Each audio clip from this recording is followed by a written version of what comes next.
కొన్ని సందర్భాల్లో మనకు ఒక ప్రశ్న వస్తూ ఉంటుంది, ప్రభువా నాకు ఎందుకు ఈ కష్టాలు, నాకు ఎందుకు ఈ బాధలు, నాకు ఎందుకు ఈ ఆర్థిక సమస్యలు, ఎందుకు ఈ అష్ట కష్టాలు, ఎందుకు ఈ అనారోగ్య సమస్యలు, ఎందుకు ఈ ఆటుపోట్లు, ఏం చేశానని చెప్పి ఎన్నెన్నో ప్రశ్నలు మనం వేస్తూ ఉంటాం. సంగమా, దయచేసి విను.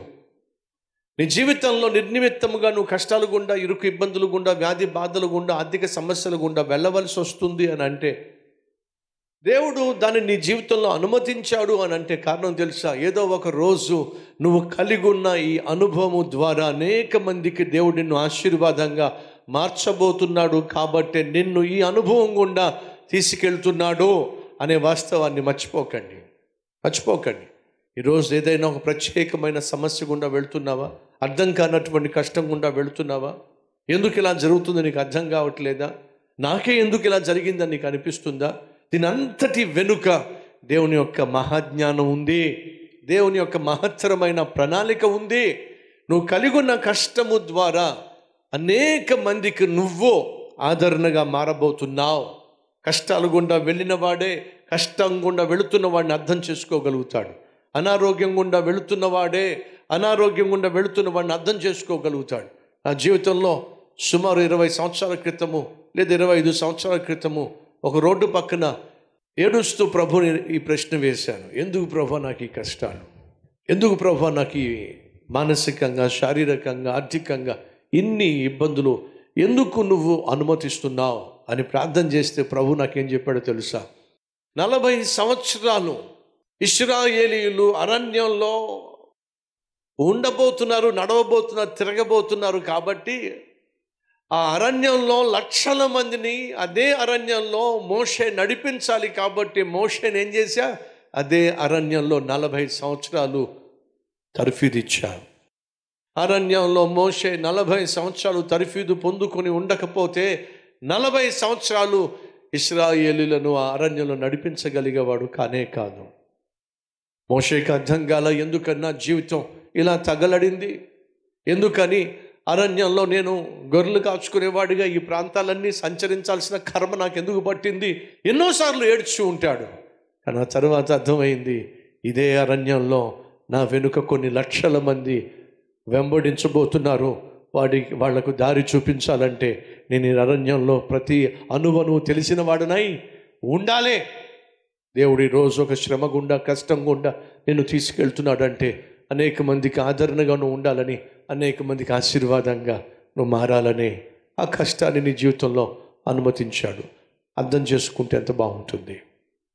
దావీదు కష్టాలు గుండా వెళ్ళాడు, ఇరుకు ఇబ్బందులు గుండా వెళ్ళాడు. కారణం తెలుసా?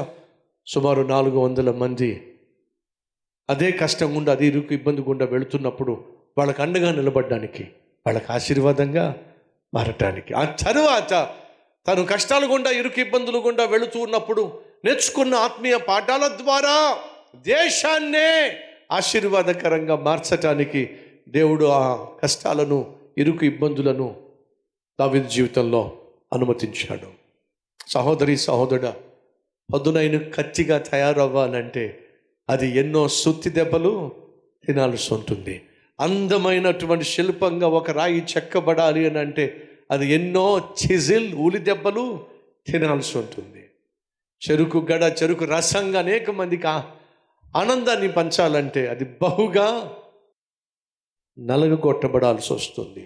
ఒకవేళ దేవుడు నీ జీవితాన్ని బహుగా నలగగొడుతున్నట్లయితే వినో, అనేక మందికి ఆశీర్వాదంగా నిన్ను మార్చడానికే దేవుడు నిన్ను నలగగొడుతున్నాడు అనే వాస్తవాన్ని గ్రహించో, గుర్తించో.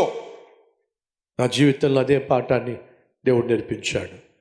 దావీదు ఇప్పుడు వెళ్తున్నాడు, హెబ్రోను పట్టణానికి వెళ్తున్నాడు. వెళ్ళిన వెంటనే ఏం జరిగిందో చూద్దాం రండి. హెబ్రోను గ్రామములో 400 మంది ప్లస్ దావీదు కుటుంబము కలిసి నివసించారట, కాపురం ఉండడం స్టార్ట్ చేశారట. అంతటా యూదా వారు అక్కడికి వచ్చి యూదా వారి మీద రాజుగా దావీదును పట్టాభిషేకము చేసిరి. దావీదు, దేవుడు ఏర్పరచుకున్న రాజు నువ్వే ఈ దేశాన్ని పరిపాలించాలి, రాజ్యాన్ని పరిపాలించాలి అని చెప్పి ప్రజలందరూ వచ్చి దావీదును ఏం చేశారట? యూదా ప్రాంతానికి రాజుగా దావీదును అభిషేకించారు. మొదట సమూయేలు అభిషేకించాడు, అది దేవుడిచ్చిన అభిషేకం. ఇది రెండవ అభిషేకం. ఇప్పుడు మనుషులు దావీదును రాజుగా గుర్తించి అభిషేకించారు. దయచేసి వినండి, మనుషులు నిన్ను గుర్తించాలి అనంటే మొదటిగా దేవుడు నిన్ను గుర్తించాలి. దేవుడు నిన్ను గుర్తించకుండా మనుషులు నిన్ను గుర్తించటం అది ఏమాత్రం అంత గొప్ప విషయం కాదు. దేవుడు నిన్ను గుర్తించకుండా మనుషులు నిన్ను గుర్తిస్తే అది తాత్కాలికమైన గుర్తింపు. దేవుడు నిన్ను హెచ్చించకుండా మనుషులు నిన్ను హెచ్చించే ప్రయత్నం చేస్తే అది తాత్కాలికమైనటువంటి హెచ్చుదల. కానీ దేవుడే నిన్ను హెచ్చిస్తే అది అనేక తరాలకు ఆశీర్వాదంగా మారుతుంది. దేవుడే నిన్ను దీవిస్తే అది అనేక తరాలకు దీవెనకరంగా మారుతుంది. దావీదును దేవుడు మొదటగా గుర్తించాడు తన హృదయానుసారుడని. ఇప్పుడు మనుషులు కూడా గుర్తిస్తున్నారు.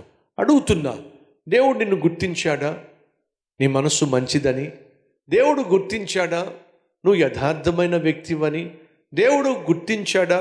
నువ్వు జ్ఞానం కలిగిన ఇల్లాలివని దేవుడు గుర్తించాడా? నువ్వు నీతిమంతుడు అని ఒకసారి ఆలోచించు. ఒకవేళ దేవుడు నిన్ను నీతిమంతునిగా, యథార్థవంతునిగా, గుణవతి అయిన స్త్రీగా, జ్ఞానం కలిగిన ఇల్లాలిగా నిన్ను గుర్తించటం లేదంటే, నువ్వు గుర్తించబడలేదు అనంటే ఎంతో కొంత నువ్వు దేవునికి దూరంగా జీవిస్తున్నావు. దేవుడు నిన్ను గుర్తించకుండా మనుషులు గుర్తించిన వృధా.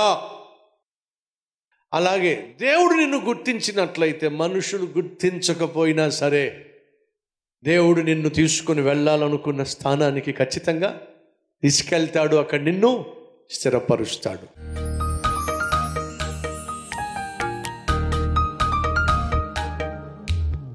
పరిశుద్ధుడు అయిన తండ్రి, బహుసూటిగా స్పష్టంగా మాతో మాట్లాడి శ్రేష్టమైన నీ సందేశం ద్వారా విలువైన ఆత్మీయ పాఠాలు మాకు నేర్పిస్తూ ఆధ్యాత్మిక జీవితంలో ఎలా నడవాలో ఎలా నడవకూడదో మాకు తెలియచేస్తూ, ఎక్కడ ఉండాలో ఎక్కడ ఉండకూడదో మాకు నేర్పిస్తూ విలువైన ఆత్మీయ పాఠాల ద్వారా మమ్మల్ని బలపరుస్తున్నందుకు వందనాలు. అయ్యా, దావీదు రాజుగా సింహాసనం అధిరోహించడానికి 13 సంవత్సరాలు ఎదురు చూడాల్సి వచ్చింది. మోషే ఇశ్రాయేలు నడిపించడానికి, నాయకుడు కావడానికి 40 సంవత్సరాలు ఎదురు చూడాల్సి వచ్చింది. లోకరక్షకుడిగా నీవే అవతరించడానికి భూమి మీద 33.5 సంవత్సరాలు ఎదురు చూడాల్సి వచ్చింది. ఎదురు చూపి అప్పటికీ కూడా మాకు నాయన నష్టాన్ని తీసుకురాదు. కానీ ఆ ఎదురు చూపు మాకు ఓర్పును, సహనాన్ని, నీ మీద ఆధారపడే తత్వాన్ని, ఈ ఆత్మీయ ఆటుపోటుల ప్రయాణంలో నాయన మరింతగా నీకు దగ్గరగా జీవించే జీవితాన్ని ఇస్తుంది అని వాస్తవాన్ని గ్రహించి, నాయన నువ్వు మాకు సమాధానం ఇచ్చినప్పుడు సమృద్ధిగానే ఇస్తావని, అన్యుల మధ్య మమ్మల్ని ధన్యులుగా నువ్వు మారుస్తావని విశ్వసించే ప్రతి ఒక్కరి జీవితంలో నాయన నీ మహిమను చూపించండి అయ్యా, నీ మంచితనాన్ని చూపించయ్యా నాయన. అడిగిన దానికంటే, ఆశించిన దానికంటే అత్యధికముగా నీ బిడ్డలను దీవించుటకు నీవు చాలిన దేవుడు కనుక నీకు స్తుతులు స్తోత్రాలు చెల్లిస్తూ ఈ ప్రార్థన ఆలకించి ప్రతి ఒక్కరి అవసరమును తీర్చుమని యేసయ్య పేరట వేడుకుంటున్నాం తండ్రి. ఆమెన్.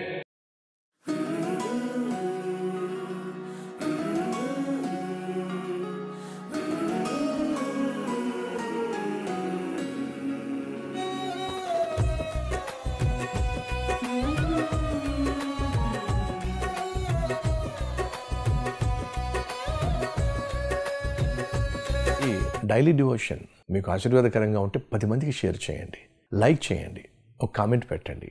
దేవుడు మీకు తోడై ఉండును గాక. షలోమ్.